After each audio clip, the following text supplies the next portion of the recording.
I've been exploring wild Africa for decades, and I'm here in Kenya's Masai Mara for the greatest wildlife spectacle on Earth. I'm Art Wolfe. Join me on Travels to the Edge.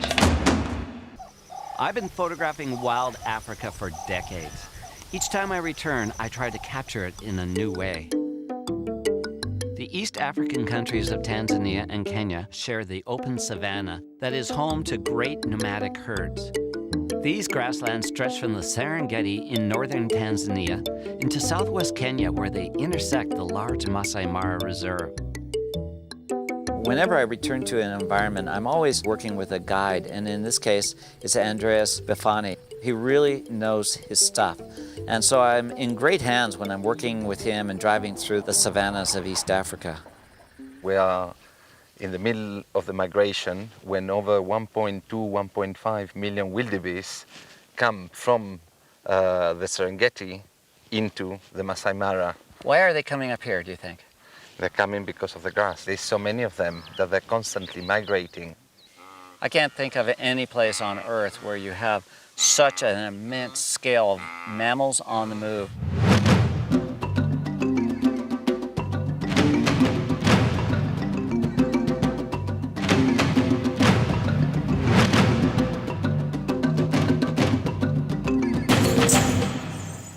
When I first came to the Mara, like many photographers, you're overwhelmed with the spectacle of all the animals, and I tried to document every bird, every mammal.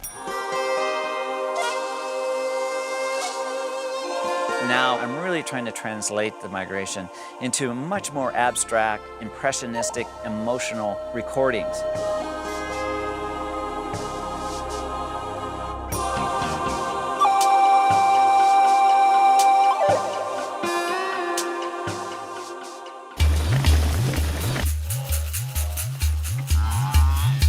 When you see this many wildebeest and zebras moving, they invariably kick up the dust. They envelop their own bodies into this layer of dust, which just gives it a sense of art to it, a mist and a softness that is very reminiscent of paintings.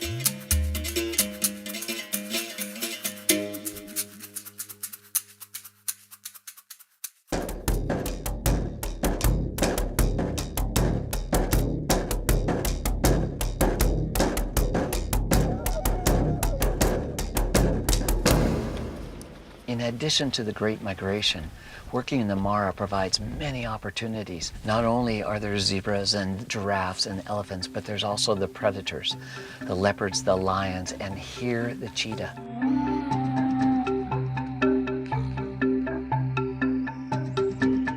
Ah, that's a nice pose right now. It's looking up.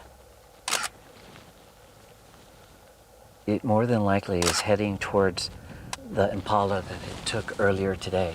It's very wary because often when they make a kill, other predators take over. So he's watching for lions, he's watching for hyenas, and potentially leopards.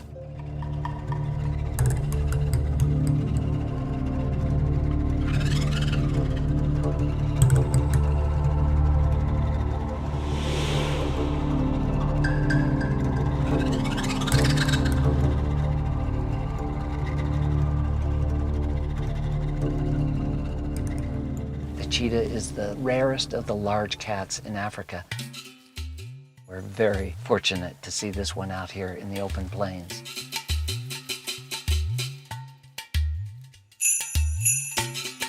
The color of the cheetah is so perfectly adapted to the beige of the savanna grass, and then the spots break up its outline until it just blends in to this habitat.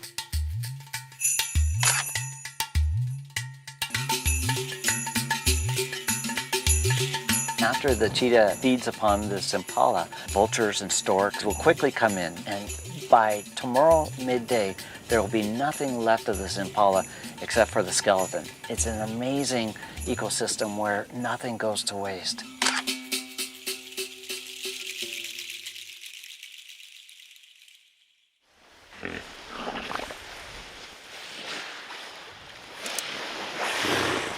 The sounds of these hippos are pretty spectacular as they blow air out of their nostrils as they're coming up to the surface.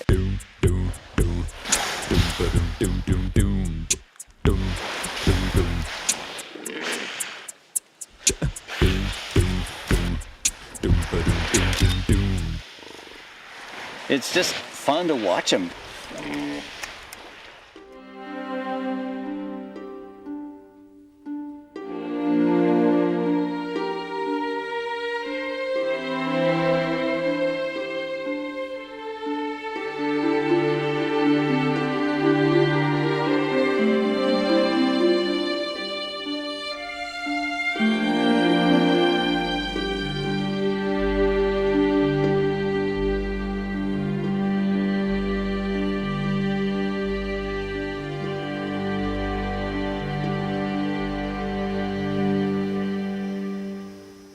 This is very typical of encountering lions in the bush.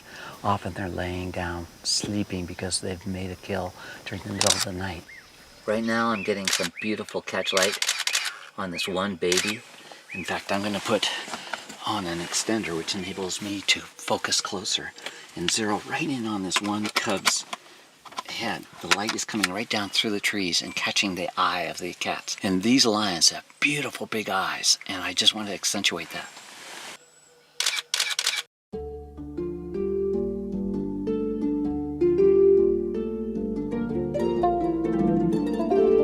An individual zebra is quite striking. When you see a herd of zebras, it's overwhelming with this vortex of motion and line and pattern.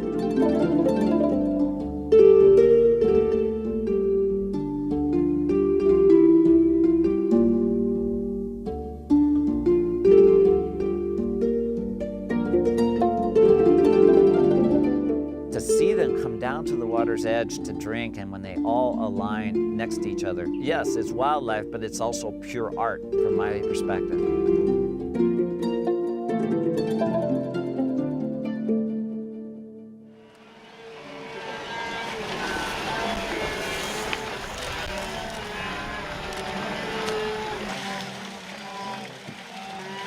This is a fantastic opportunity. All these wildebeest are coming down for a drink, and it just epitomizes the primeval nature of this migration. All these horns, the backs.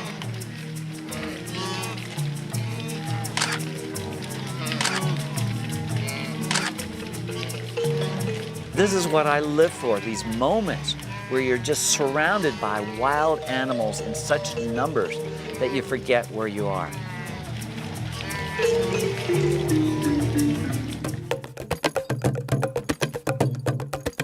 When these animals are running by at such close range, your senses are overwhelmed. You feel like you're witnessing something extraordinarily special. I totally get lost in the swirl and the vortex of motion and emotion that plays out every year here in the plains of East Africa.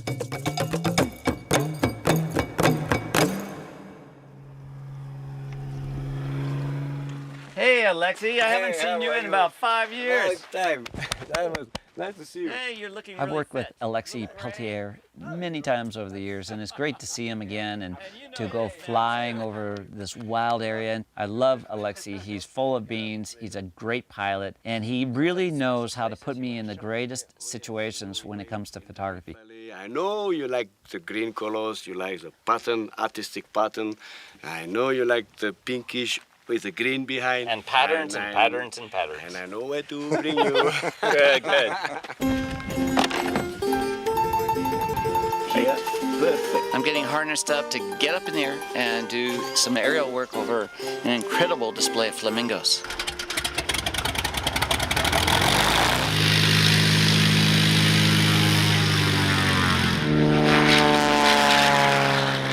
Flying up the Rift Valley is always a thrill. For me, it offers a different perspective from which to shoot. We're heading south towards a few small soda lakes. The algae and briny creatures that live in the alkaline waters support up to 2 million flamingos.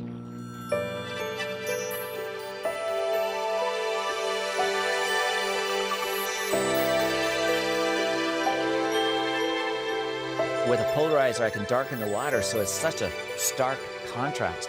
It's just artwork everywhere I look.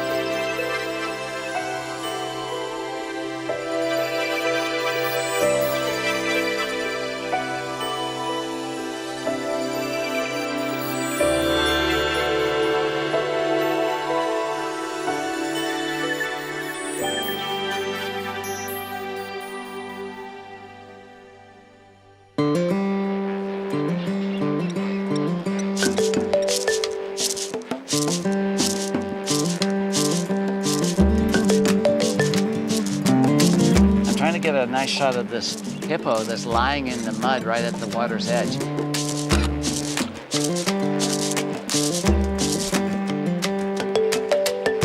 Whenever I can get two different species of animals in the same shot, I like to do that because it shows the relationship.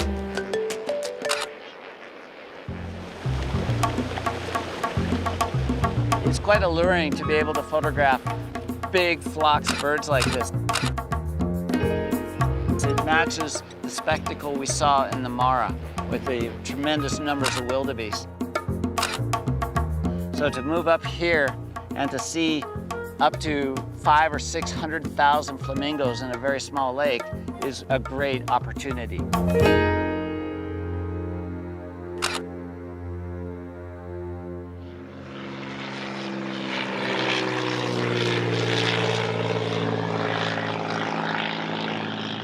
Flying over Lake Natron is like flying in another world. There's nothing I've experienced that remotely looks like Natron with its brilliant red mineral deposits and these ridge crests of salt that define and give pattern to this landscape.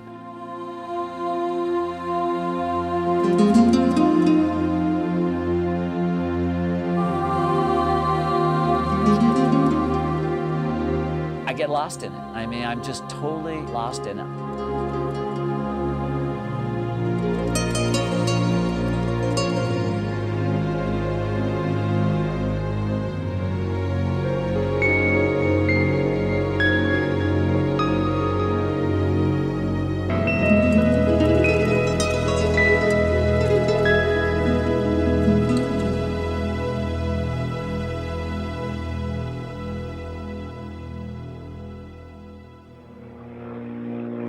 Leaving the bizarre beauty of Lake Natron behind, we head north towards El Karama, in one of the more remote parts of Kenya.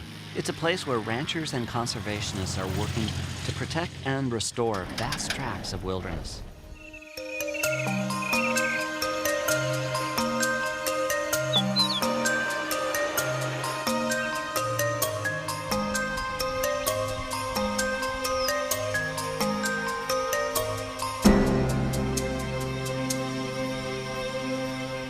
So physically, whereabouts in Kenya are we? Since we were flying around, I really got confused. That's true. By flying, we go quick on different place. Now, the thing is, we are just starting on the edge of the Lake Kipia Plateau. The place is called El Karama here. We have on the south there, we have Mount Kenya. In the west, we have the Aberdares. Aberdares. Due north, you have the Ethiopia. Yep. And from here to Ethiopia, this is what I call the real Kenya. This is a completely private, unknown, and wild place.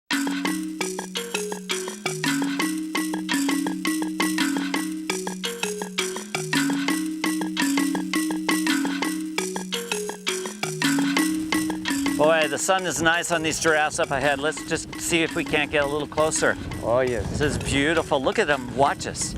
Wow. Look, this is... They're really curious about these horses, aren't they? Like in El Karama, we can do things like this, you know?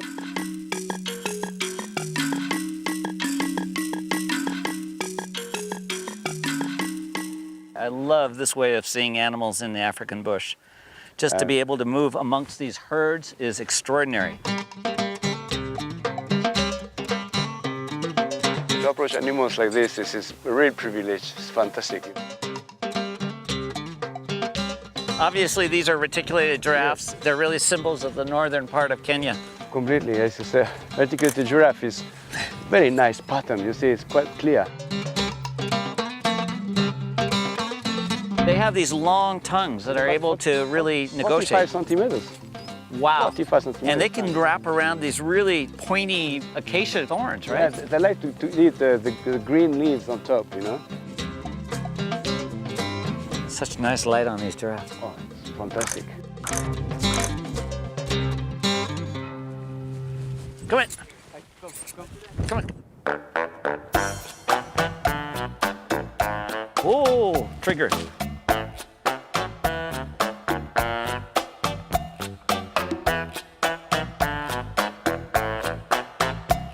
This horse really moves around a lot. The giraffes are over here. These are beautiful animals, you know, in this late light, they just glow against this thorn acacia. Art, I really count on you to show to our future generation the beauty of the Well, world. this is my mission. This makes me so happy that you brought me up here. Thank you so much. I really appreciate it. That's really These cool. giraffes are just incredible.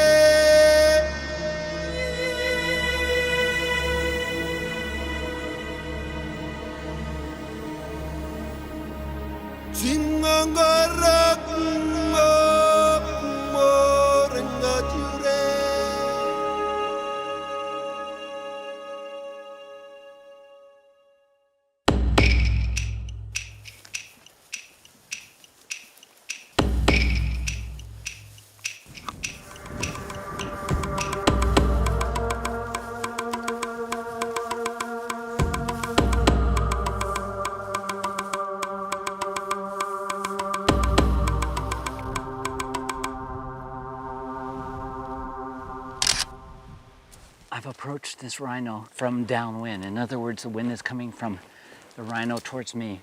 And these rhinos really rely on the sense of smell, far less on the sense of sight.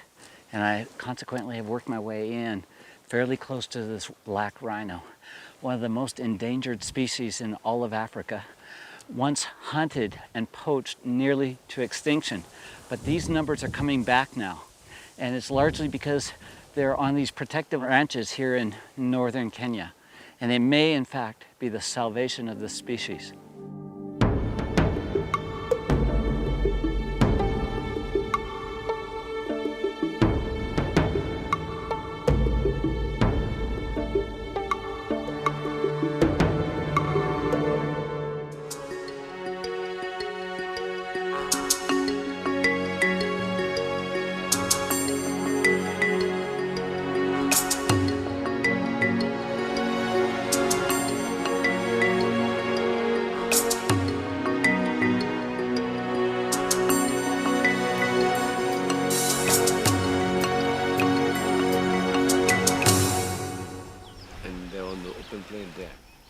It is so different working with truly wild herds of elephant. They're really hard to predict.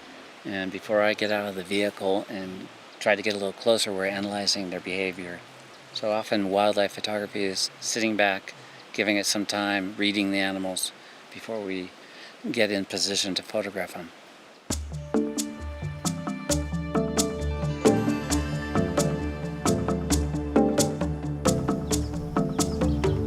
Wolfe is just there. He knows we are here. Yeah.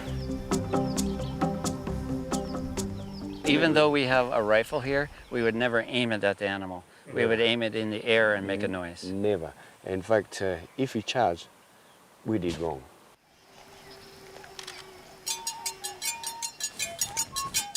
Don't move too fast. No, yeah. Okay, that's nice. So we're out of his way. Yeah. Nice shot of the elephant walking through the vegetation right now. I'm taking very long exposures, creating a sense of movement.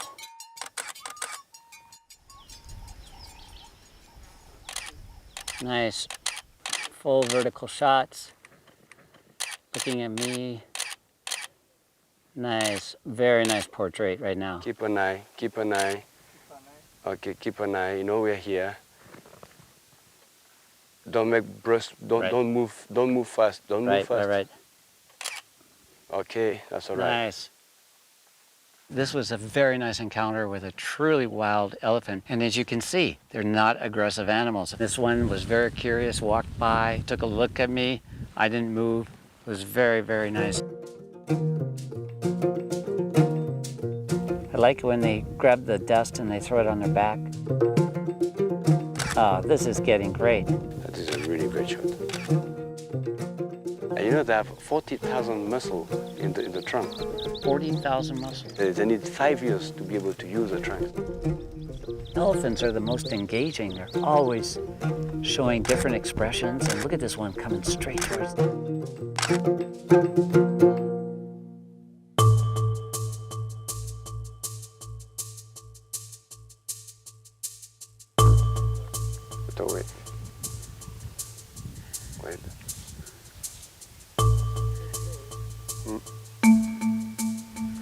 Can you walk back? Now you come walk back slowly, slowly. Come slowly. We show him that we're not aggressive. Hey, Sean, reverse. Sean, you have to reverse, Sean. Okay, good. Perfect. Now we're okay. Good. Very nice shots. I like that sequence. Very good. Thank you. This is the way wildlife photography should be. The animals are relaxed. We placed ourselves in a situation that they came towards us. We got our shots. Everybody leaves happy. Right? Good. And you behave good. That's and I behaved good, which is abnormal.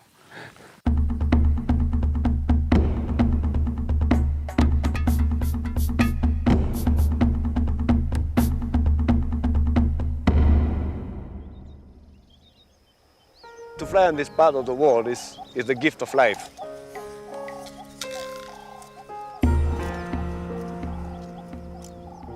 I'm passionate about the beauty of the world, and in Kenya, all the ingredients are here to explain how the conservation with people and the beauty can really work. Here is a real gift. Kenya's rich diversity offers a glimpse of Africa as a whole, a land where the delicate balance between wildlife and people plays out on a grand scale. I'm Art Wolfe. Join me on the next Travels to the Edge. Millions of years ago, this island, Madagascar, split off from Africa. Since then, the animals and plants have taken off on a bizarre and incredible evolutionary journey. I'm Art Wolfe, exploring wild Madagascar. Join me on Travels to the Edge.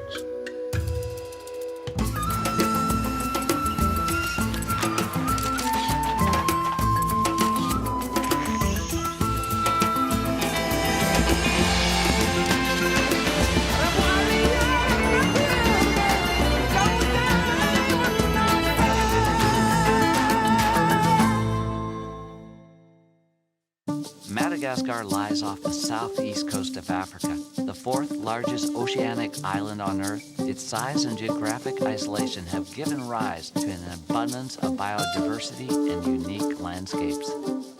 It's home to 5% of all the world's plants and animals, over 200,000 species. And 80% of those species are unique to Madagascar. But while Madagascar is one of the world's largest islands, it is densely populated by its Malagasy people. Most of them are farmers, and as a result, 90% of the island's original habitat has been lost to agriculture. The places that remain intact in Madagascar are really there simply because they're so difficult to get to. The terrain and distances are great, and that is quite honestly why they still exist.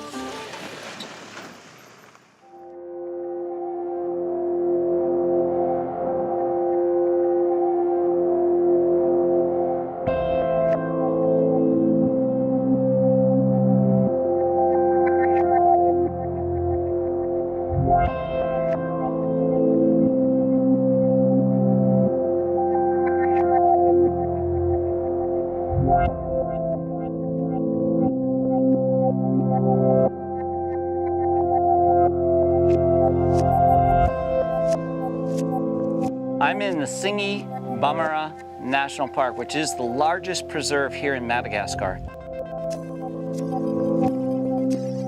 The Singi looks like this jagged matrix of pinnacles and mountains that are rising into the sky.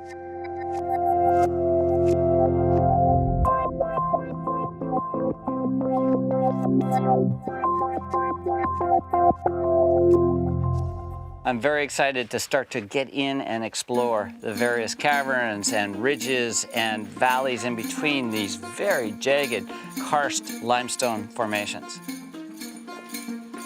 The Singi is a national park here in Madagascar, and so when you enter this landscape, you're required to have a guide. This is an amazing labyrinth of deep passageways and narrow canyons. And all along the way, there's roots to reach down from trees 200 feet above, to get all the way down here into the deepest recesses where the water collects. The environment of the Tsingy is a real challenge, not only to move through and negotiate these jagged, razor-sharp pinnacles or rocks, but just to get a photograph is a real challenge.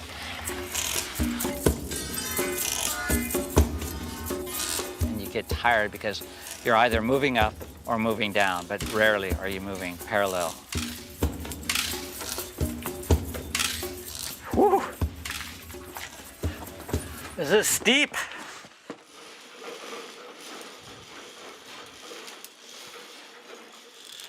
Okay, crossing a 200-foot chasm above rock, razor rock. Oh yeah.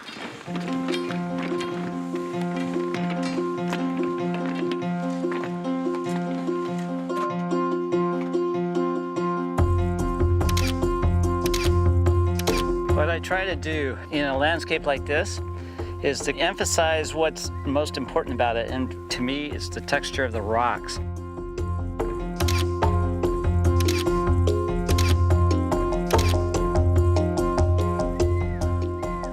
This is truly a unique landscape here in Madagascar, and yet Madagascar itself is a vast island of unique phenomenon. We're about to see and explore the rest of this great island.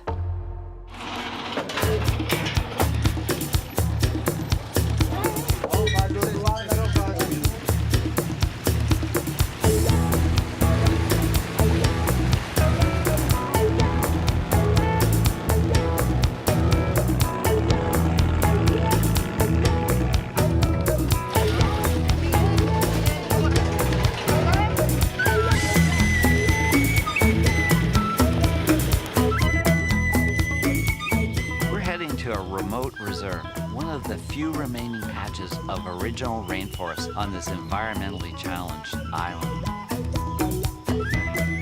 Because of Madagascar's biological richness, it's the top priority for many of the world's conservation groups. Accompanying me on this journey through Madagascar is Russ Middemeyer, noted conservationist and an expert in primatology. Russ, you got projects all around the world. What's so great about Madagascar? Well, Madagascar, from a biodiversity perspective, is really a country of superlatives. We who work in the so-called biodiversity hotspots consider Madagascar to be the single highest priority hotspot on the planet. It's just an amazing place. I mean, it's been separated from the African mainland for probably about 160 million years, and separated from India, to which it was also connected, for about 80 or 90 million years. So for that whole period, evolution has proceeded on its own in isolation from the rest of the world. So you've got a variety of animals here that are unique, and the levels of endemism, species that occur nowhere else, are unmatched on the planet. I mean, what attracted me here to begin with was the lemurs, these non-human primates that are 100% endemic to Madagascar. When I was here before, they were so gentle. They're almost like a polite monkey in a way. They're very much like a polite monkey. They're not terribly aggressive. You can get quite close to them. When you're walking through a forest like this, looking for lemurs, do you hear them first or see movement or what's? I would say about 70–80% of the time you hear them.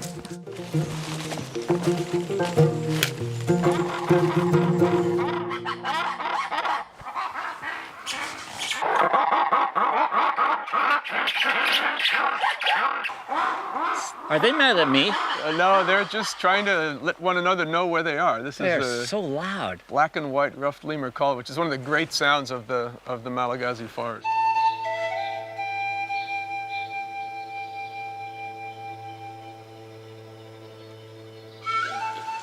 I've got two ruffed lemurs curled up on this branch, high up in the forest canopy.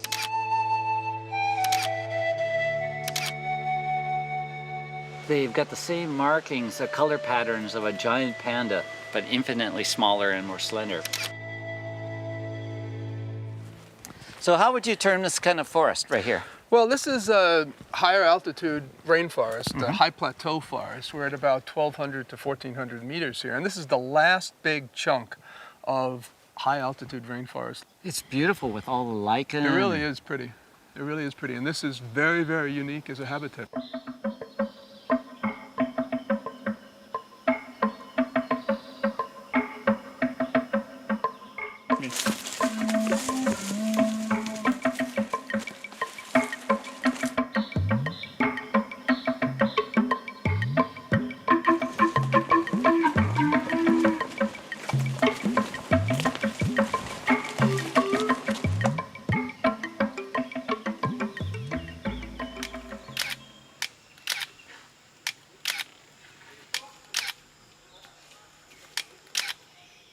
I'm photographing one of the most unique animals in all of Madagascar. It's called the leaf-tailed gecko, and they rely almost entirely on their ability to blend in on the trunks of these rainforest trees.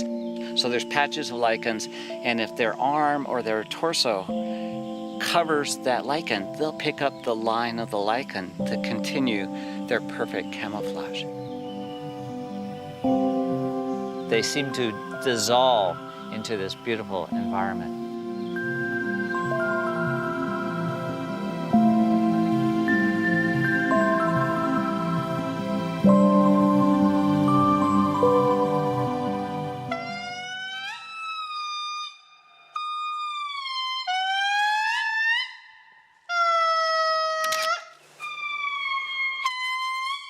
Right now I'm photographing the largest of the lemurs, the Indri, and he's just in the open.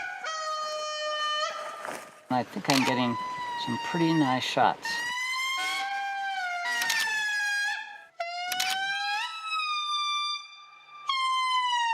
It's a very special opportunity to be able to see these Indris because, in fact, they cannot be kept in captivity. They've never been successfully kept in captivity. So if you want to see them, you got to come to Madagascar. They got a beautiful call. Oh, the call is just fantastic. And you have about more than 60 groups. So this is a territorial call. And what they're doing is they're saying, hey, we're here, don't invade our space, otherwise we'll have a fight. So it's a way of spacing the different groups. The Indri is the biggest of the living lemurs. It gets up to about 9 kilos, a little over 20 pounds, and about a meter, maybe 3 feet tall. Fantastic animal. They have really funny ears, don't they? Yeah, and funny eyes. They look like they just came off a spaceship.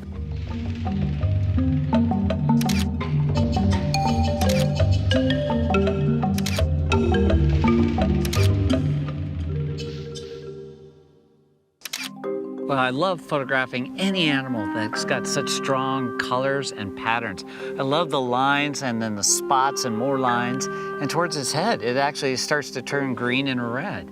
Yeah, this is one of my favorites, if not my favorite chameleon, this little high-altitude Furcifer campani chameleon. And to me, it looks like an Aboriginal dot painting. I think it's just fabulous. As amazing as it is, it's just one example of the spectacular diversity of chameleons that you have here in Madagascar. More than 60 species, more species of chameleons than in any other country. So it's again, one of these wonderful flagship groups like the lemurs that really make Madagascar what it is. I love photographing chameleons. They're so strange. They're the animal that seems to be made up of parts from all sorts of other animals. One of the most unique features of the chameleon is the fact that their eyes move independently from one another, and it gives them this really comical appearance. This is the Parsons chameleon, one of the 2 largest species of chameleons here in Madagascar. Large enough, in fact, to even eat birds. Incredible animal. And you can see how slow this animal moves. And it's a strategy not only enabling it to catch its prey, but to escape predation by birds of prey and other animals that might, in fact, zero in on these creatures. They're an extraordinary animal, a reptile with personality.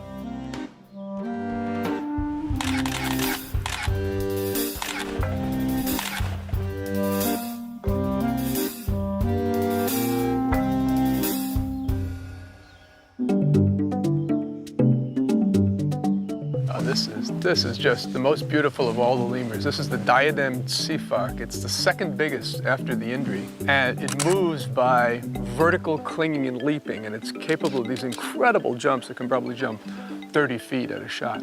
It's really got a lot of colors to it. Yeah, it's fantastic.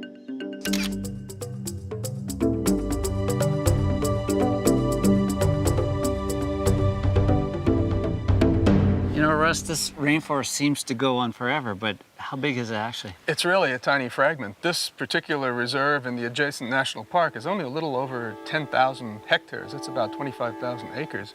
And Madagascar has already lost 90% of its original natural vegetation.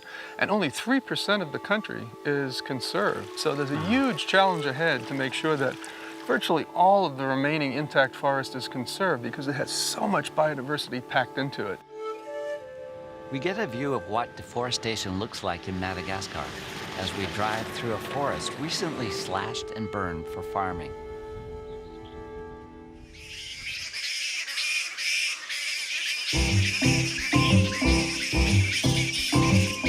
I love those serendipitous moments when you get unexpected photographic opportunities. This is amazing. This tamarind tree behind me is literally full of giant fruit bats with wingspans up to 3 feet. It's very cool. I've never photographed fruit bats like this before. I'm getting a really nice shot right now of a single bat hanging, and the sun is just catching his eyes in a very nice way. And it's beautiful. It looks happy, sitting there in the breeze and looking straight at me. Not a bad shot for an upside down bat. The fruit bats are known also as flying foxes because they really do look like foxes with big wings. Right as the sun will set now, they all take to the air. And when they fly overhead, the sun backlights through their wings.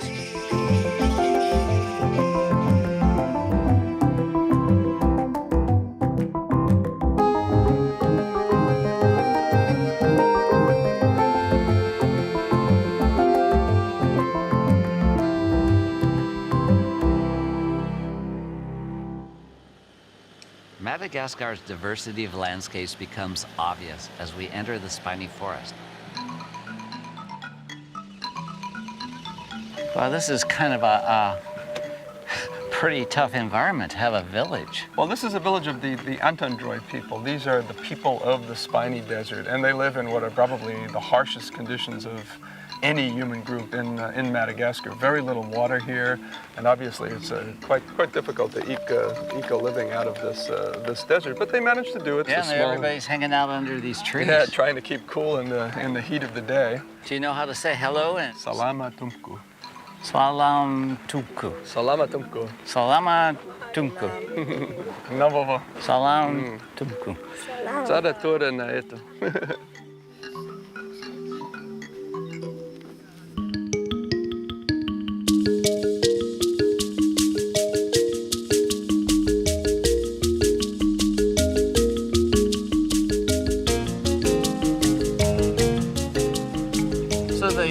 Forest is really relegated to the south and the west part of Madagascar, right? Yeah, it's basically in the southern part of the country, and this region is really very, very special because of the plant species that are found here, 95% of the species and 45% of the plant genera are endemic, not just to Madagascar, but to this region alone. Walking through the spiny forest is a real treat simply because virtually every plant and tree is unknown to me.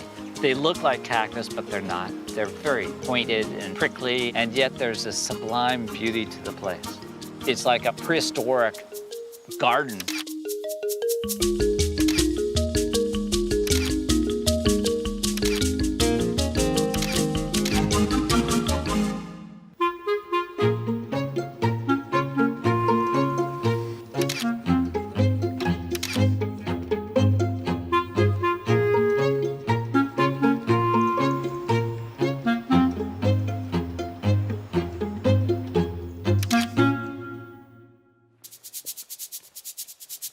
It's quite an experience to be in the spiny forest and suddenly stumble upon 2 troops of Sifaka battling over territory.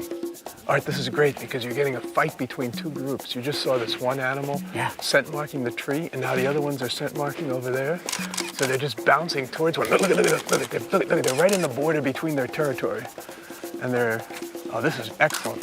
Didn't think we'd see this. They move so fast. Yeah. This is a great place. I'm right on the demarcation line between 2 troops, and they use this tree right here to go back and forth. Look at that. Look at the tail. Look at the way he whips the tail around. Well, let's go and keep following these and see if there's a couple that are sitting in the late afternoon sun.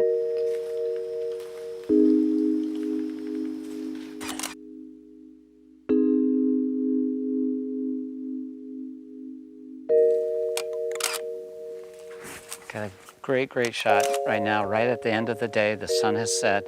It's really in the shadows, and these Sifakas who are running around all day long now it's like their toys have just run out of steam. And I suspect this tree is the one that they probably find every evening They're settling in for the night, and they're just all warm and cuddly, and it's a great shot.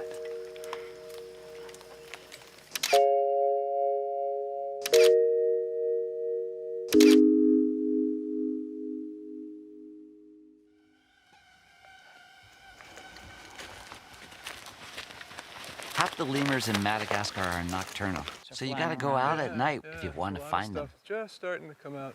Well, it's a great time to be looking for the mouse lemurs and the sportive lemurs. They should be out. It's nice and warm. We're looking for eyeshine, right? They're looking for eyeshine. Yeah, there's a reflective layer at the back of the eyes of lemurs, and it glows like coals, orange coals. Oh, there is one. I got one. Got one already. This is a mouse lemur. This is the rufous gray mouse lemur. So cute. The eyes are so large for a mammal this size. It's one of the smallest primates on Earth. It looks like a mouse, but when you see its hands, it looks very much like a primate.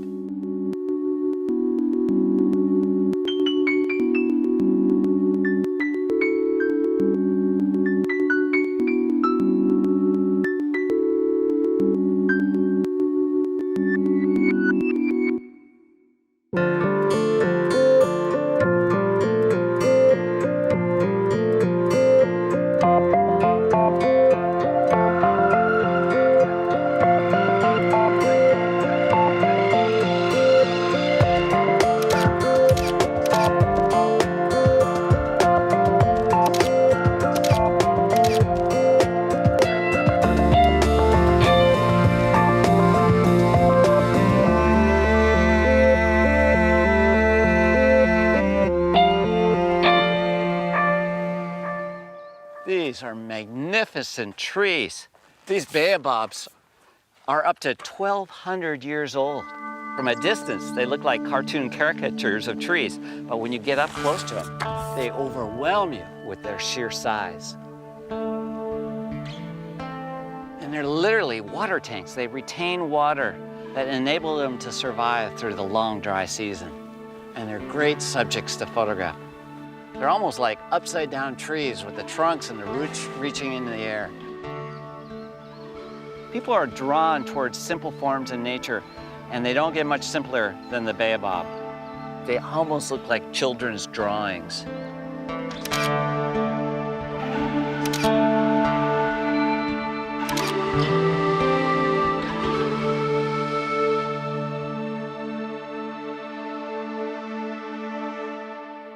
I'm just shooting a great shot that exemplifies the backcountry of Madagascar. It's a zebu cart with beautiful baobabs right behind it. Right on cue.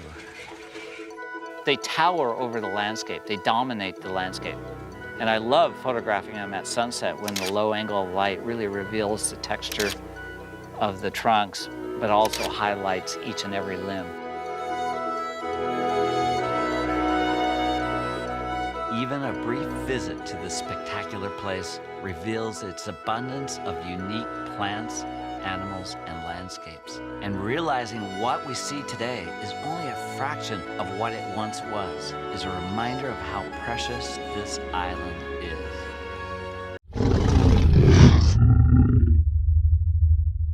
This is the Asia that most of us envision. Chaotic, bustling, and urban. But beyond the crowded cities of Nepal and India lie precious remnants of wild Asia, where rhinos, tigers, and bears still roam free. I'm Art Wolfe. This is Travels to the Edge.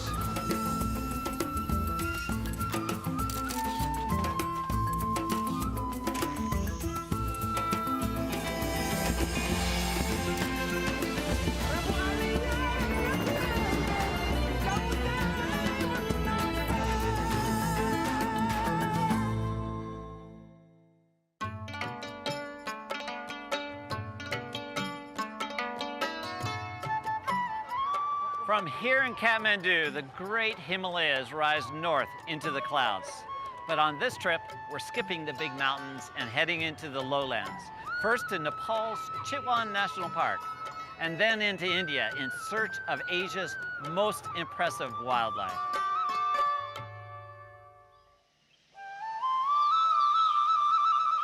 As dawn breaks over the Rapti River, I'm making my way towards Royal Chitwan National Park. It's a peaceful scene as these local Taru people make their way towards the Sao Forest to gather firewood. Namaste!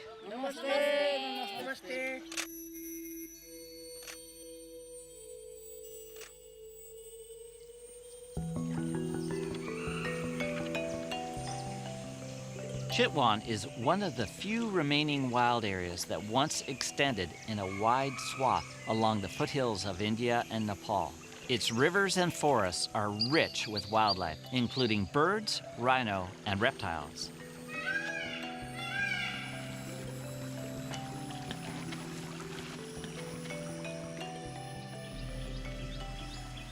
This is the animal I was hoping to see in the wild. This is known as a gharial. It's relatively harmless to humans because of the narrowness of the snout. Just a very unique animal. I've never seen it before. I've seen a lot of caiman and crocodiles and alligators, but never, oh, and it's coming right towards me. That was exciting.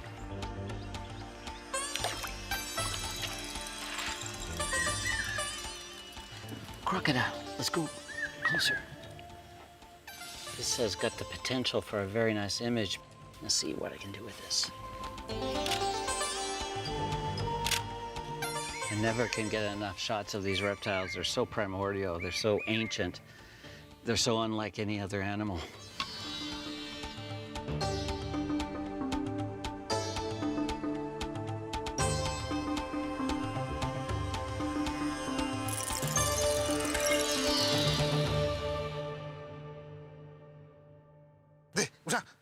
Let's go up. Oh, okay. boy. Go up. Okay. Up. God. It wasn't glamorous, but See? oh no, Easy. you did it so smoothly. I've recruited Dan Bahadur Tamang, a local naturalist, to guide me through the park. Going by elephant gives us greater access, allowing us to explore the forest without disturbing other wildlife. We're moving through Chitwan National Park looking for the world's largest rhino, the one-horned Indian rhino. We're going to follow the tracks. You can see actually here, look. Oh yeah. You see that? Yep. They have 3 toes.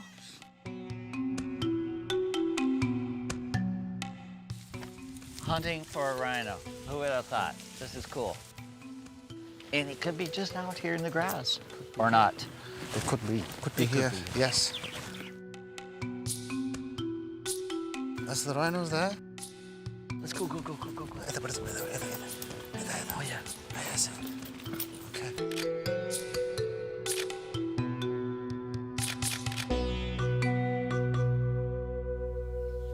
How many rhinos are in the park? We have about 375 rhinos in the whole park, yes. But this is really good habitat for the rhinos.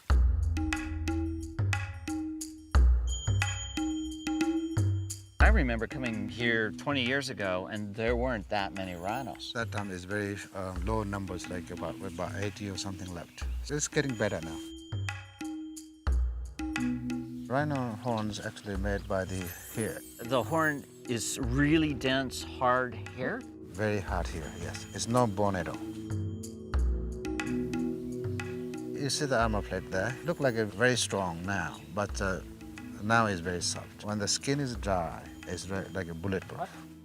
These are really fast animals. They are, like they run like 40 kilometers per hour if they wanted, but it's not for 40? distance, but Wow. short distance. That fast they run. You have to be very careful when you're on walking. Oh. Keep going. This is really nice. Mother with his calf, the calf is running around. So let's just go a little further up here. Not too close. Oh, stop. That was the shot I was hoping to get. Perfect light. Just the last few moments of the day when the light is sufficient enough to stop the motion. Really nice. They're about to go off into some really tall grass right now. And I think that's it for the day.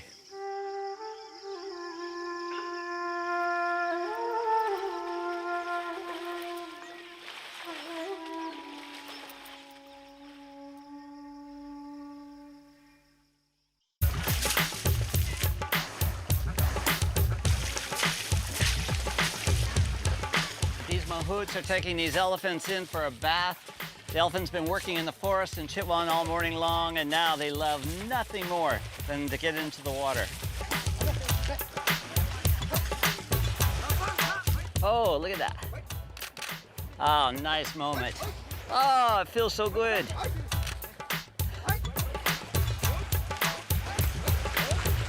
Clearly the mahout and the elephant have created a very strong bond of trust. And now look at this mahout. He's cleaning the stones out of the elephant's feet, and he's just gently letting the water caress his body. It's just really a nice, tender moment.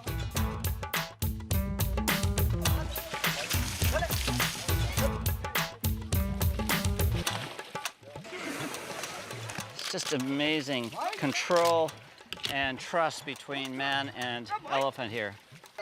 They look like big teddy bears. Nice, powerful animals.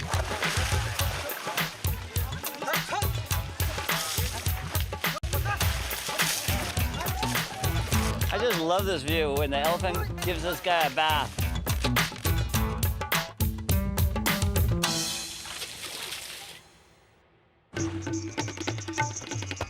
Let's go this route. Dan believes there's sloth bears in this particular forest. Sloth bears are really ferocious and very secretive animals.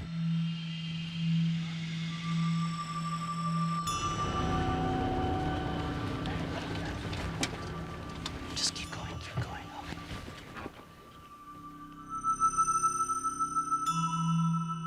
A sloth bear with 2 babies on the back and 1 on the ground. These bears are very unique in the bear world in their ability to carry their babies on their back. Let's go up the road.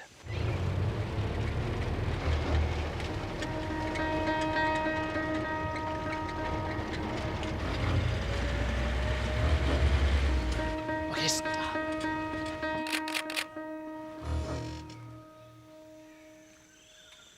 I can't believe the babies are still on her.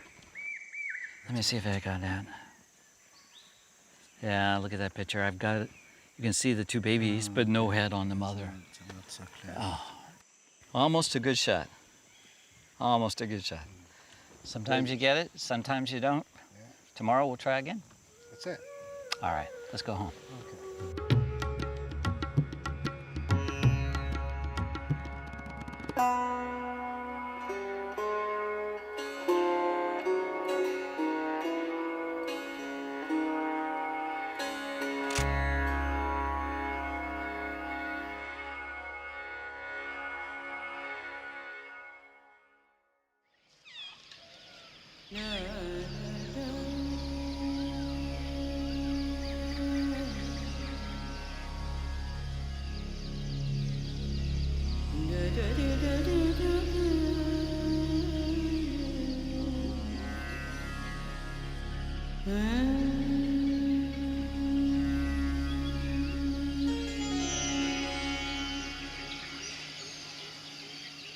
This is really nice.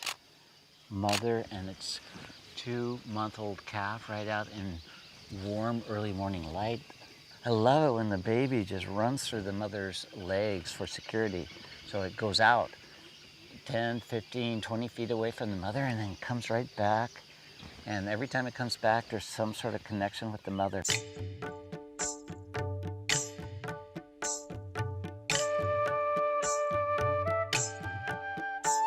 The baby's putting its nose up, it's got its eyes looking at us, it tweaks its ears, and it's almost got this goofy expression, which is really nice to capture on such an enormous animal. You see the baby it's looking at us and it go to the mother to touching again and coming back, you know? It's just fascinating to me how adorable a baby rhino can be. These are animals that have been hammered in the past by poaching and by trophy hunting, and it's great to see so many of them giving birth to babies and relaxed and in their natural habitat, which is exactly the way one would hope to see them.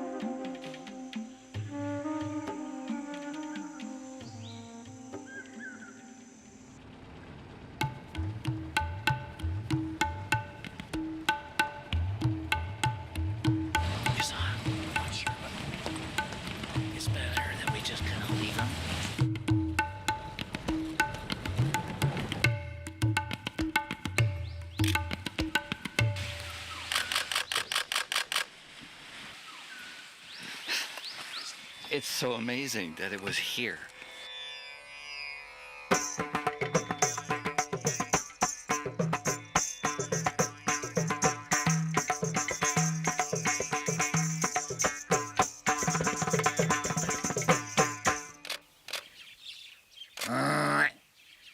Would it be okay if I get out? Yeah, we're not going too far. We go over here. Okay. What's the rhino? If rhino come toward us, yeah, we leave your camera there, whatever you have, and we just run out the car. Okay. Okay? These animals are short-tempered and fast-moving. Now we're getting to the point where we are exposed. I've been charged before, and we don't want that. So let's just bring the car down.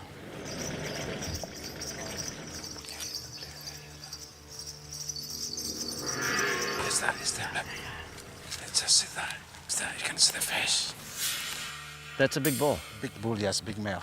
Big dominant male of this area. And he's got a big scar on his shoulder. Yeah, he's been fighting with other male. So how fast can you run?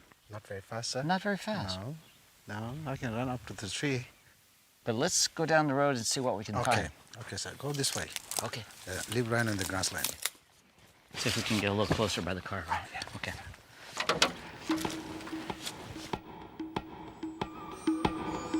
Right here, right there. This is really close. This is the best view I've seen, especially of a male. And he is checking us out right now. It's really amazing when it lifts its head and suddenly stares right at you. It goes instantly from an animal grazing in the grass to being this powerful presence.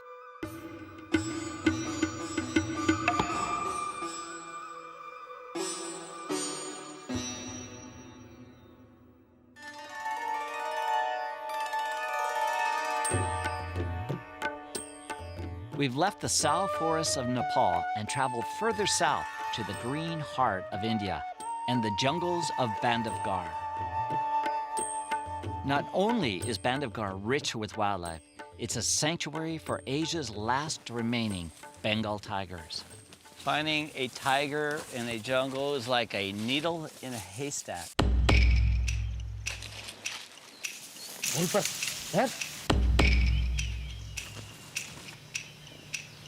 There's a tiger right up here. It's just moving through the trees. Oh, there's two tigers right here. Tigers. Wild Bengal tigers in India.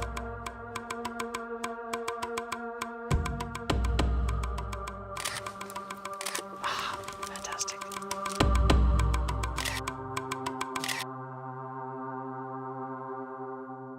Right there. There's a tiger just laying down. I've got a partial view. It's really difficult to get a good view.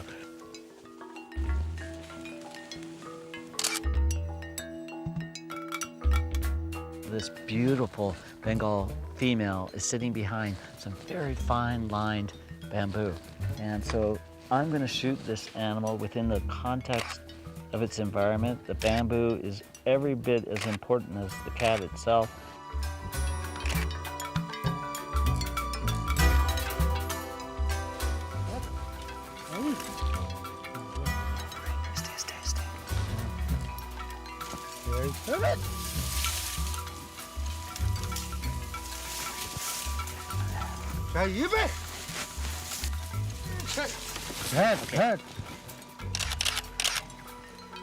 This is fantastic.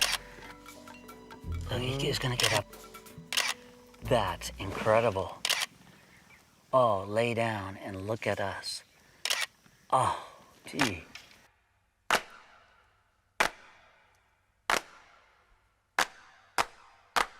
So beautiful on this log. I love the natural relaxed behavior. When a tiger looks into your eyes, you never forget the moment.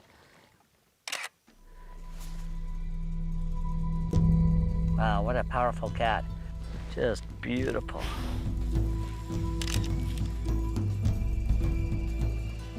This tiger keeps wanting to charge the elephant.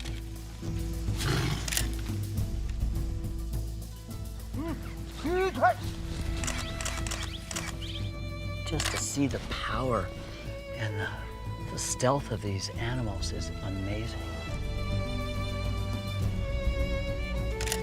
Everywhere this cat goes, he looks great. Look at the eye spots behind the ears. They're meant to really keep them from being attacked from behind by other animals like other tigers. And it just looks like he's staring right back at us.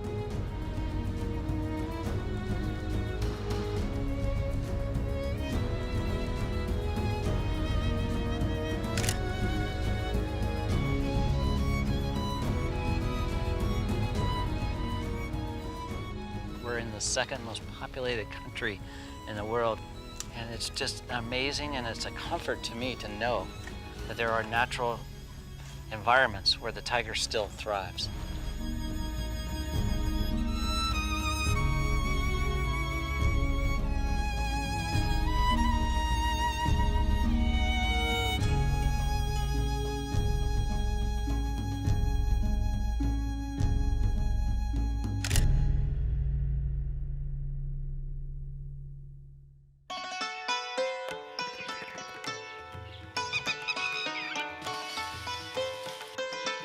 For my last excursion into the forest, I've been lucky enough to be joined by Belinda Wright, the world's foremost authority on Bengal tigers and a passionate advocate for their preservation. This is prime tiger habitat. They also live in mangroves, they live in grasslands. They're very adaptable. In this particular area, there's very high density of tigers. There's probably 8 or 9 tigresses with cubs. Wow. Probably the easiest way to find a tiger is to listen, is to be sort of quiet and listen to alarm calls. Because a predator like that just cannot wander around a jungle like this without somebody giving it away. So I'm listening.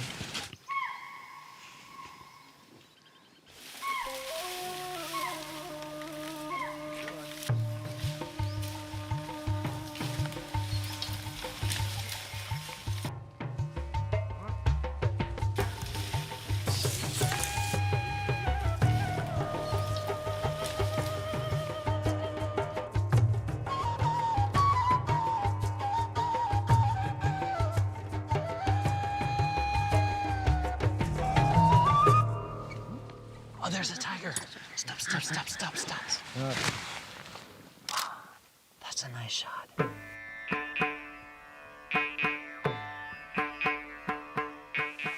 Isn't that lovely? Yes. There's a third cub somewhere around the place. Cubs will stay with the mother for a couple of years. Yeah. And she's teaching them how to hunt. She teaches them everything. How often does she have to take an animal?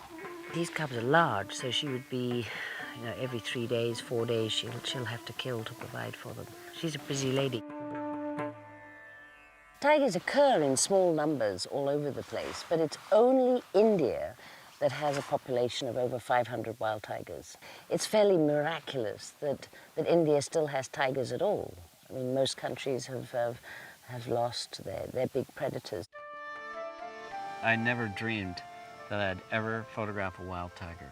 And it was just beyond my wildest dreams as a young boy growing up in Seattle. And here you grew up in Calcutta with a tiger cub in your house. Yes, my whole life has been about tigers. I think I've become such a tiger activist. I worry about the cubs' future. Where are they going to go? There isn't extra space now for all these cubs. It is such an important flagship species. By saving the key predator, you're saving everything else that's in its kingdom. And as soon as you lose an animal like that, then you also lose the reason for protecting these vitally important habitats. What I think that India must aim for is keeping our certainly our important protected areas intact, making them completely inviolate so that they're untouchable for now and forever. Tigers are my obsession and my sort of reason for living. Till the day I die, I'll fight for the tiger.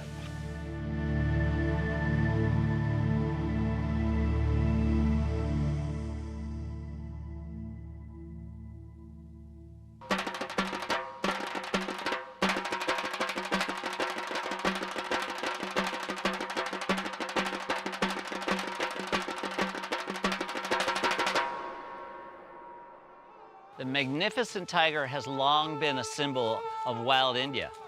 But today, it's more than that. It's a symbol of the natural world under pressure.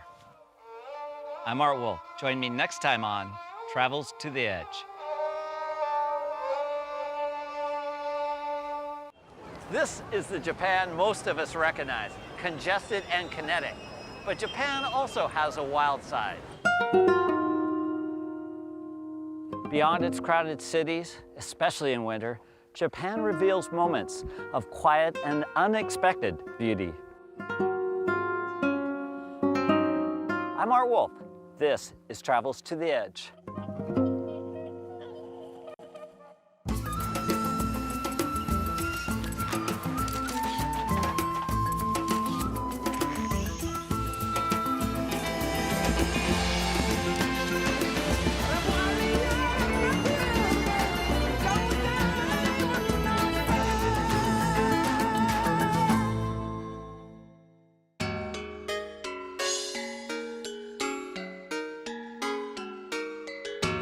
Japan is a chain of islands that lies to the east of the Korean peninsula in the North Pacific. We're visiting mountainous Honshu, the country's largest island, and rugged, sparsely populated Hokkaido to the north.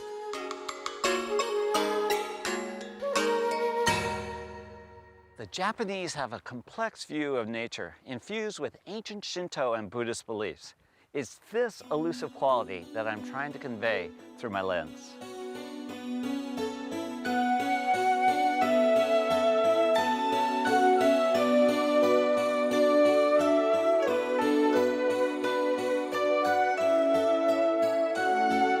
Joining me is Lucy Kraft, a journalist who has worked on conservation issues in Japan for nearly a decade.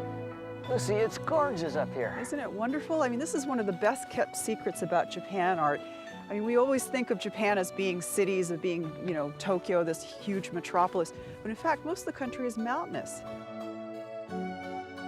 This is what really gave the Japanese the sense that there were gods up here, and they built lots of shrines to worship these gods. Lucy, I'm sure that the other times of the year are really beautiful, but for my taste, coming here in the winter, it looks like a giant etching. The Japanese have a very interesting way of how they perceive beauty. Their sense of beauty is always tinged with a little bit of sadness, a little bit of loneliness. That's what they find most appealing. A good example of that would be a snowflake. A snowflake is gorgeous in its perfection. It lasts a few seconds, it hits the ground, and then it's gone. So the lesson is that life is transitory.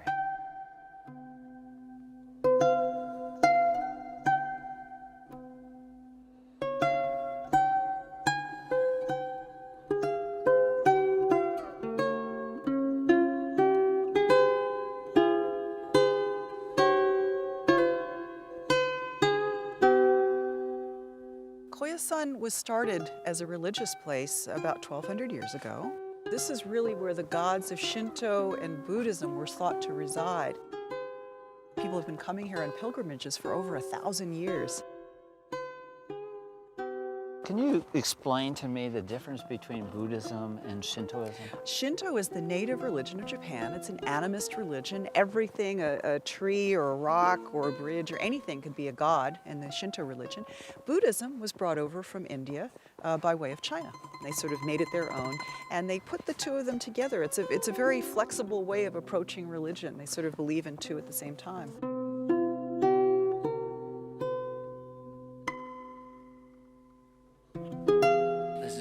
It's snowing, a monk is sweeping the steps to the shrine. It's one of those moments that seems timeless.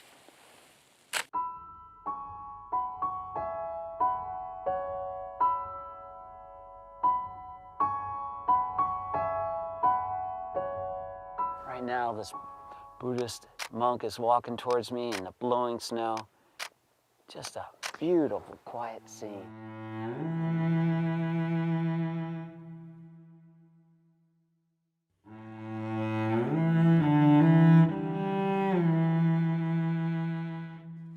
The Japanese talk about something called mono no aware. It's this idea that nature is fleeting, people are fleeting, beauty is fleeting, and that's what makes it beautiful.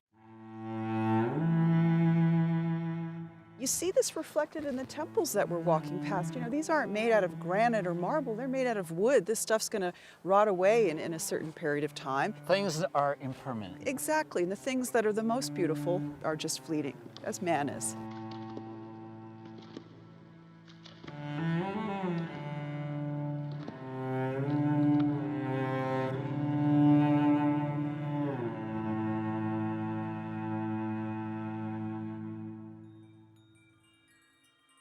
These monks are taking purified rice to the Buddhist temple.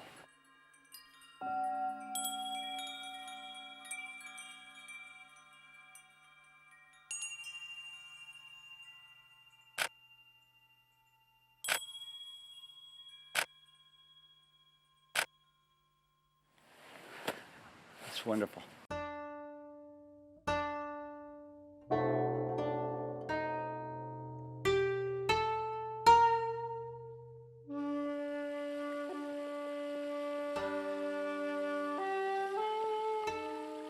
These moments of quiet solitude and seeing tradition are ones that I'll take back to Seattle, and I'll just remember this moment. It's so peaceful.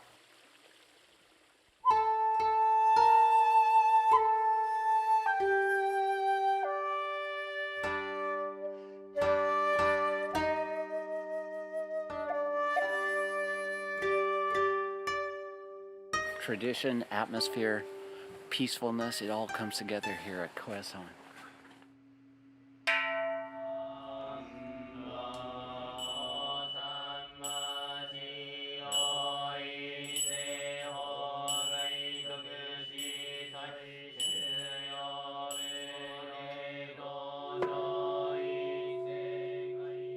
Where are you? Ah, yes, that's you. That's beautiful. Thank you. You two live in a beautiful place.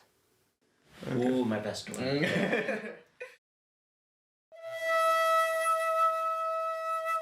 The frozen ethereal beauty of Japan is perhaps most untamed on the northern island of Hokkaido.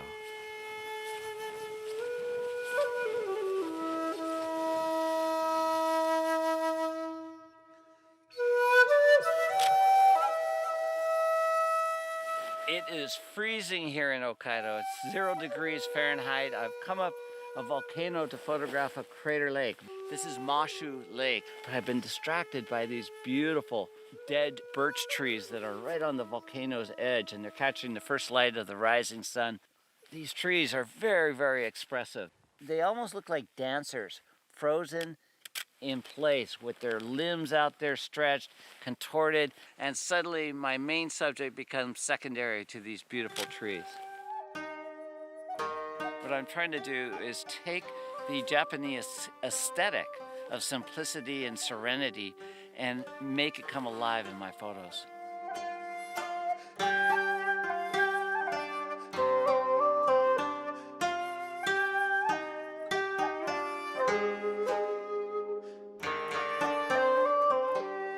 Hokkaido is a pretty surprising place. Yeah, it is amazing. It's considered the wilderness of Japan. Was settled a lot later than the rest of Japan. It was originally inhabited only by Aborigines, the Ainu people. It's very sparsely populated. This is where Japanese come when they want to see nature.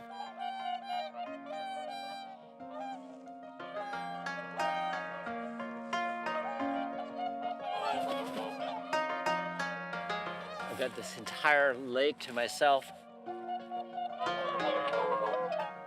That is myself and about 150 whooper swans. Beautiful, graceful swans that come down the coast of Siberia and winter over here on Hokkaido.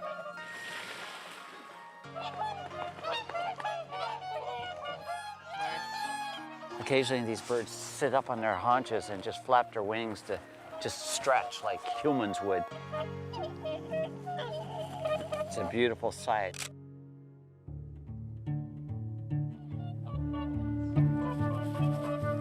These whoopers have such an elegant shape that they're really revered by many cultures around the world. The Japanese in particular are drawn towards really simple and elegant forms.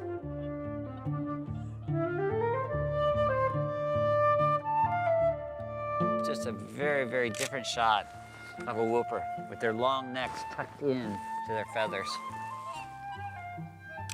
Beautiful.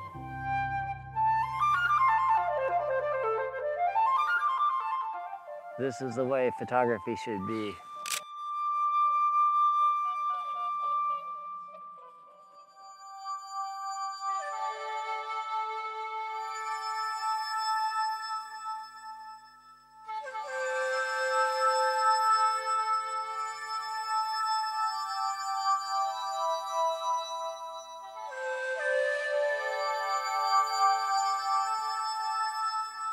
This is a vast wetland. It's actually as big as central Tokyo. This is the type of habitat that the red-crowned crane actually The prefers. famous red-crowned crane that used to migrate all over Japan now is confined to this area.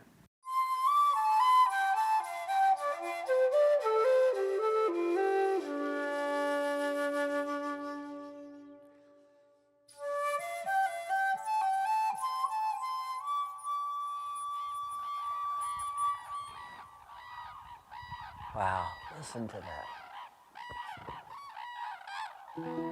That's beautiful.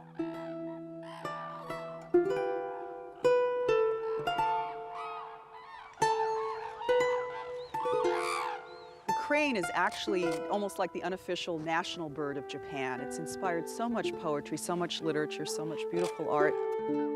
Wedding kimonos traditionally had this bird on the back of them. The crane, because it lives so long, because it mates for life, is a symbol of marital fidelity and long life.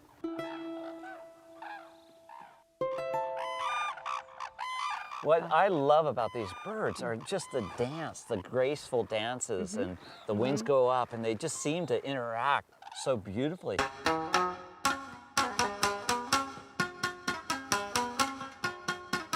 Oh, the dancing is so cool.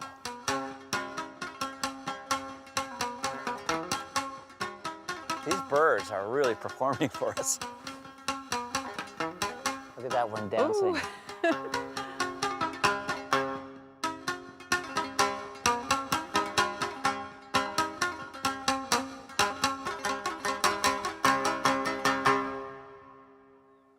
Look at that.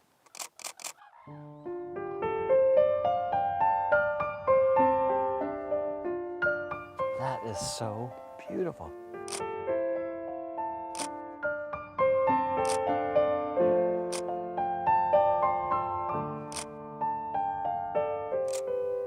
Okay, I am definitely a happy camper right now.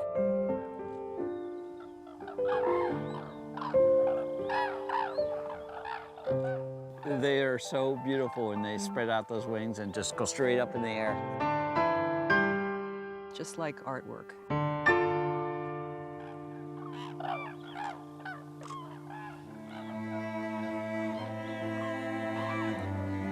When I was here 15 years ago, I didn't see these numbers. I wonder if they've increased since then. Significantly.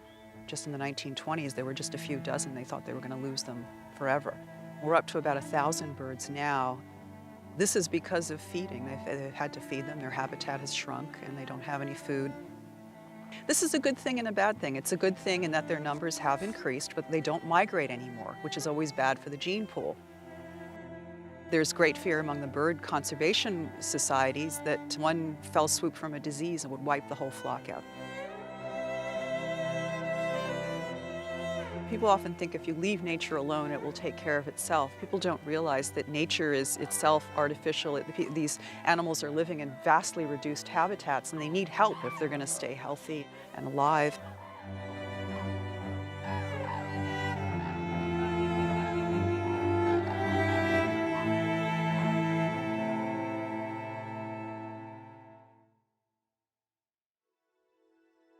Back on the island of Honshu, one mountain is iconic. Fuji is Japan's most famous landmark. The Japanese love Fuji.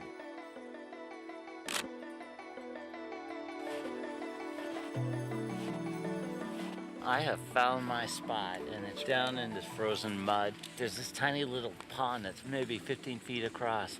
And in this pond, when the wind dies down, I can get a really nice reflection. What makes this mountain so famous in my mind is the beautiful symmetry of the summit.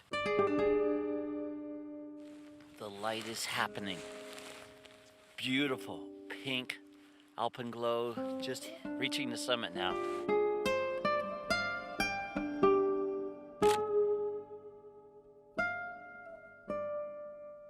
On a sublimely beautiful morning like this, you can really understand why the Japanese love Fujisan.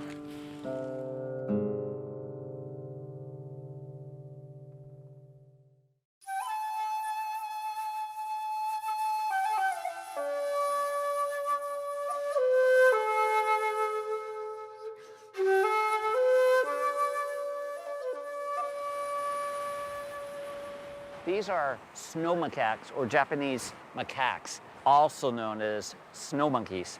These are adorable macaques that live in the very precipitous mountains of central Japan on Honshu Island.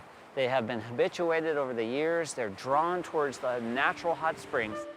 They're the most northern primate on Earth, and they're the only primate that has learned to bathe. The story of the bathing began back in the 1960s when the young ones, which are naturally curious, got into the hot springs at a lodge down the valley. So many monkeys were coming into the lodge, it got to the point that the lodge put in this hot spring up the valley so that these monkeys would have their own hot spring. This little monkey is so adorable and it's so curious. Oh, no. Oh, he's got a rock in his mouth. Oh, that's too cute. Oh, baby. Ah, he even makes sound. It's like a squeeze toy. His eyes are so clear and his little hands are so amazing. Oh, this is a nice shot.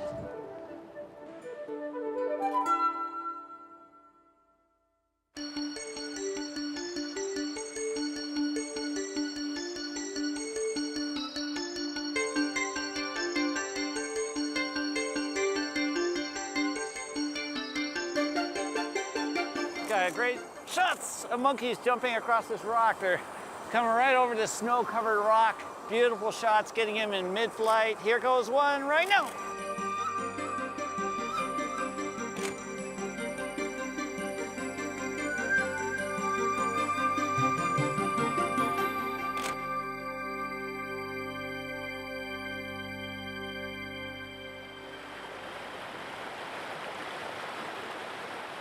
I got 3 snow macaques right on the edge of this mountain stream. Just a conglomeration of fur and pink little faces. It's really adorable. It's how they survive in this very harsh environment, is the ability to stay close together for warmth and security, just as tight as 3 animals could possibly be. This is why I travel so much. Moments of intimacy like this really reward me.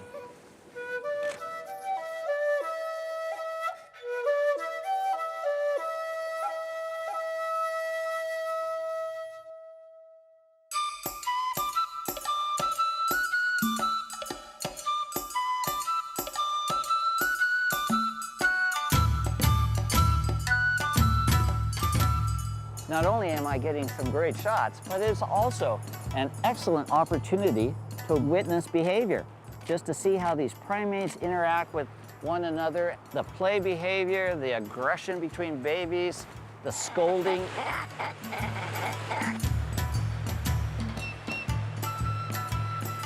These are undoubtedly the cleanest monkeys in the world.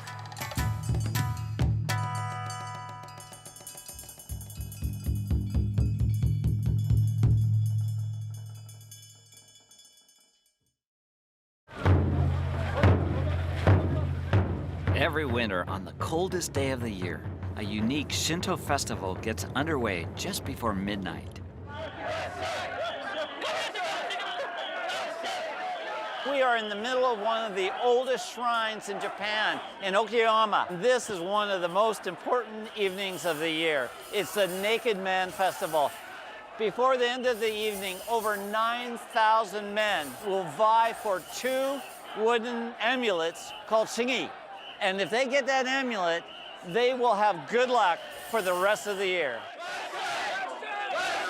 These men are shouting, "Wachoi, Wachoi." Wonderful, wonderful. Now it's starting to get interesting as hundreds of men start circling through and taking a purifying bath. They're cold, they're wet, they're drunk.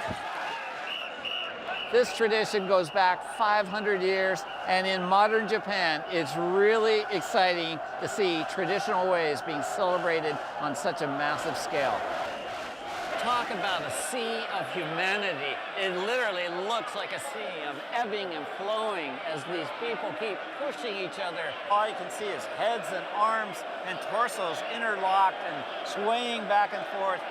This is chaos. Look at them fall.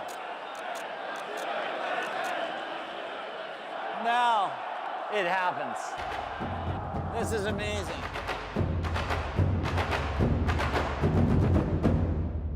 Two very lucky guys in the crowd, and for the rest, there's always next year.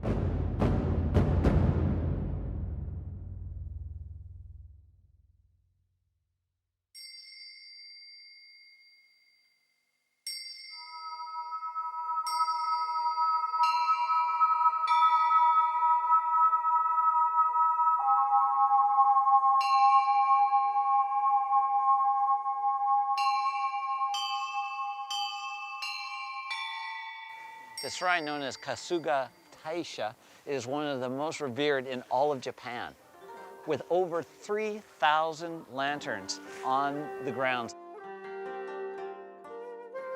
The lighting of the lanterns is a 900-year-old tradition that marks the transition from winter into spring.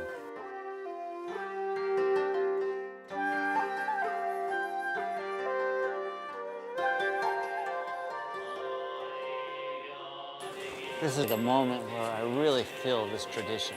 The monks are chanting, the candles are lit, and it's very, very mystical.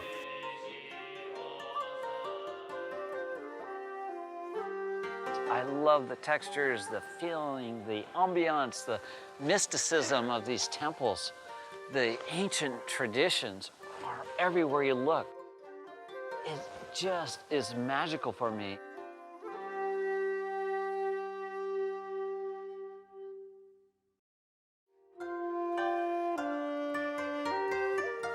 The Japanese know that beauty is fleeting. As a photographer, I can relate to this awareness that things move us with their impermanence. I'm Art Wolfe. Join me next time on Travels to the Edge.